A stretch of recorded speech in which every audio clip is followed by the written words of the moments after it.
Hi, welcome to the Java programming tutorial. And what we're looking at is MouseListener. Next tutorial we'll be doing the mouse motion listener. We can use that for drag and drop. What I'm going to show you in this one is the mouse listener. We're going to make it do something so that you can see how we can code these methods from abstract class in MouseListener to do things. And so the first thing I'm going to do is include another integer. We've got num1 and it's initialized to 0. So we're going to go num2. We've not declared we're going to use this yet, so we'll have to do that as well. Equal to 0. Initialized, but it's not declared, so it doesn't exist yet. And that's why there's an error. So what we've got to do here is declare that we're going to use an integer num2, and the num2 is going to be global because it's just inside the class, so we can use it in any method inside here. And so what we're going to do is int for integer num2, so that's us declared a second integer. And what we're going to do is go down to what I'll show you. We've actually changed the program. No longer do we have the images, the background image and the sprite image. What I've done is I've created a rectangle, filled it with the colour red, and made that bigger than the frame, so the whole background will be red. I then changed the colour to white and made another rectangle, filled it with the colour white, and it's 100 by 100, so it's a square. And so what we need to do, I'll show you.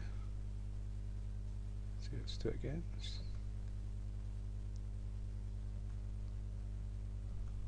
Okay, that's it there.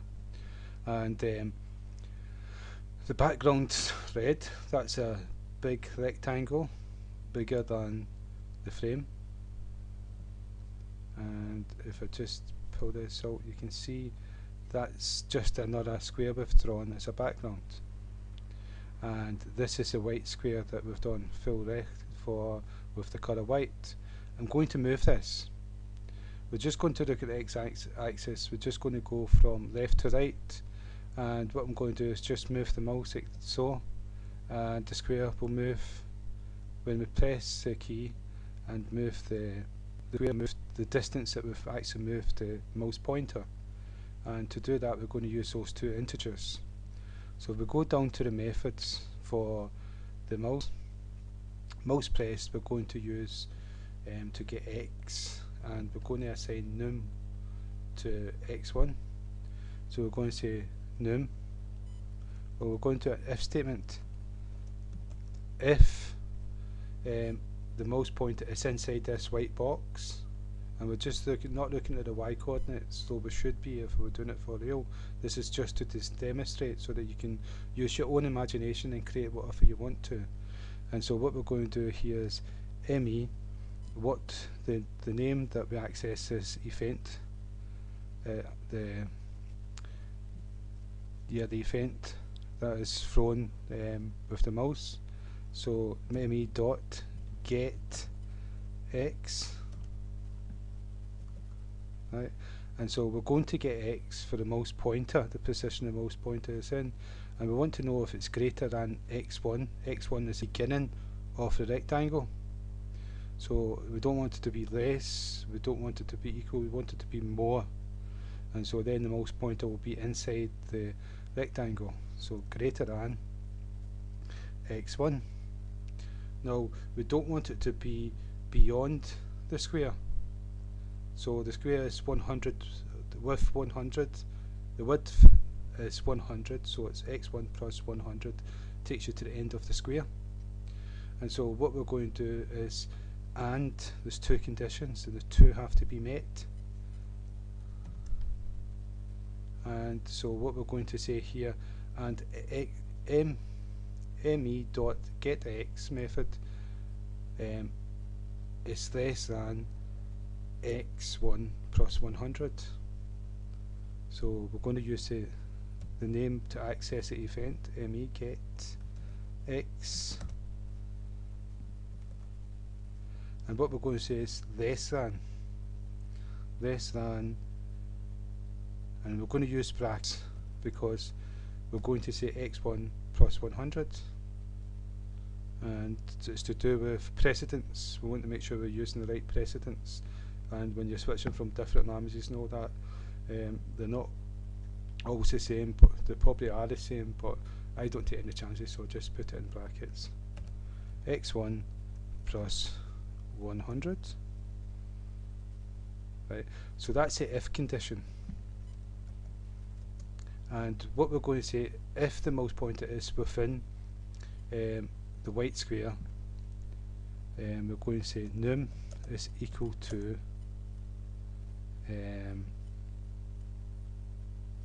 get me dot get x.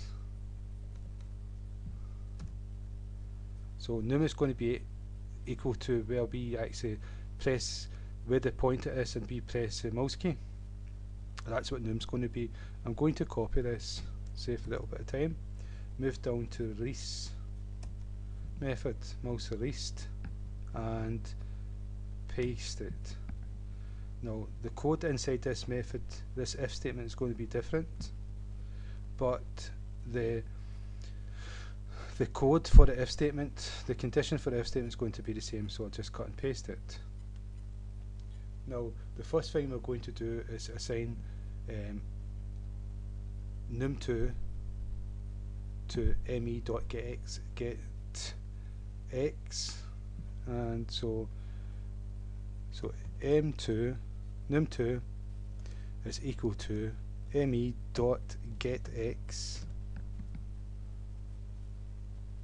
Right.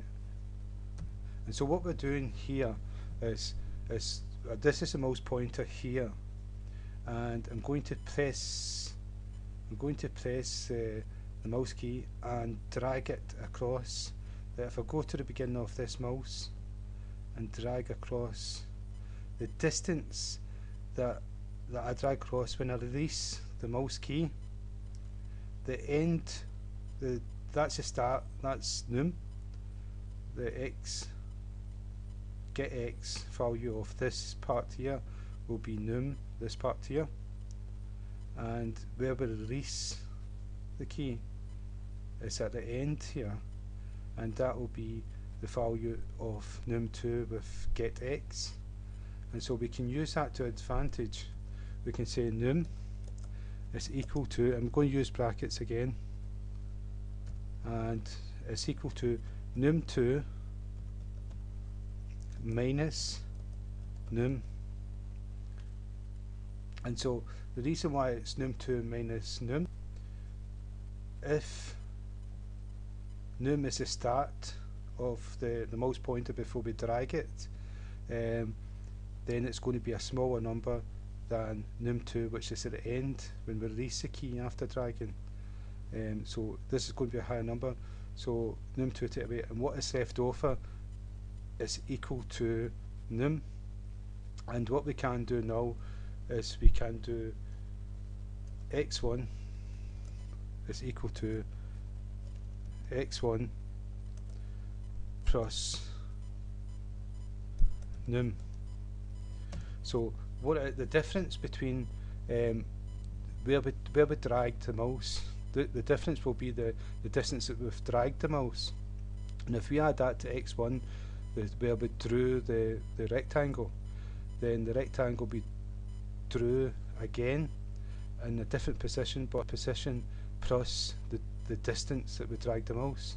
So we can use that to drag this white square with the mouse. And so what I'm going to do is save and hope this code works. It should work, but you never know. Let's see if we can start this again. Okay, now right, what I want to do is move in here, click and drag a little bit, release the key, and it's moved. It's going to work, that's good. It doesn't always work straight away, so I'm quite happy with that. And remember, this is a demonstration, just showing you that you can use this to do many different things, and what you do with it is down to your own personal self, imagination. Whatever you want to do, you can write the code to do it, and just move it a little bit more. Okay, and what I'm going to do, so that works, and that's the code for it. And what I'm going to do is I'm going to do something else. I'm going to go back to the code for, right, what I've got here is I've got right, false, and down, true. Right, what I'm going to do, I need to think while I'm speaking, because I've not planned this, and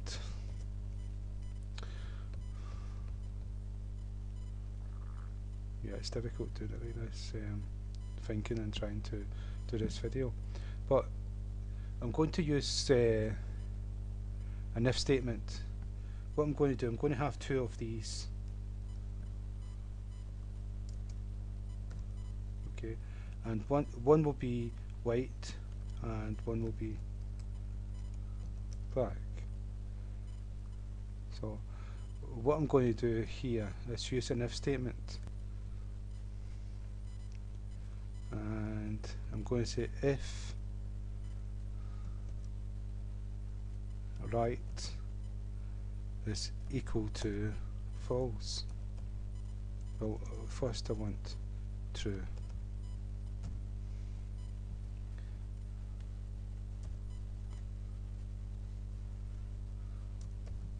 And the braces to in cap.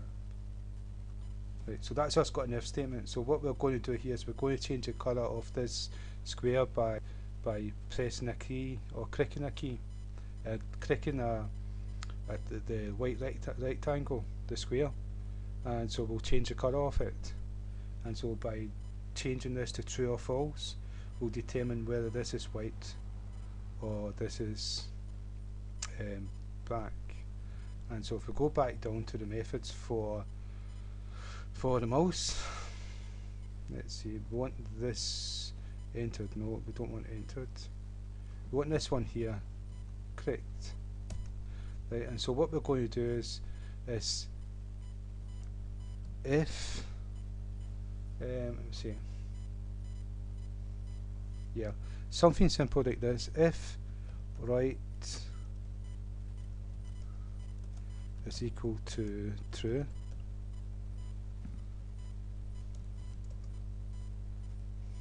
right is equal to false. What we're going to do is change its condition, and if I spell right, and you can see different. This is equal to and this is equals, right? And so this is testing a condition, and this is actually assigning false to the variable right. And what we're going to do is an else statement. So if this condition is not met, then this code inside here is going to be executed, and it's going to be right is equal to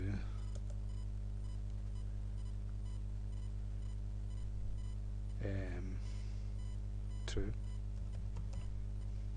the opposite. Right, and so this should switch between true and false, and inside this method here is true and false. And the true and false, if it's true, this colour will be the colour of the square, and if it's false, this will be the colour of the square. So hopefully this works as well. Right, so it started off white, and I'm going to click. Yep, it's worked. That's good. Okay, I'm quite pleased with that as well. So just by clicking it, we can go white and black. Okay, that's just a couple of little things we can do with the mouse listener. So I hope that's all been some use to you, and the next tutorial we'll do mouse motion listener. Again, thank you for your time.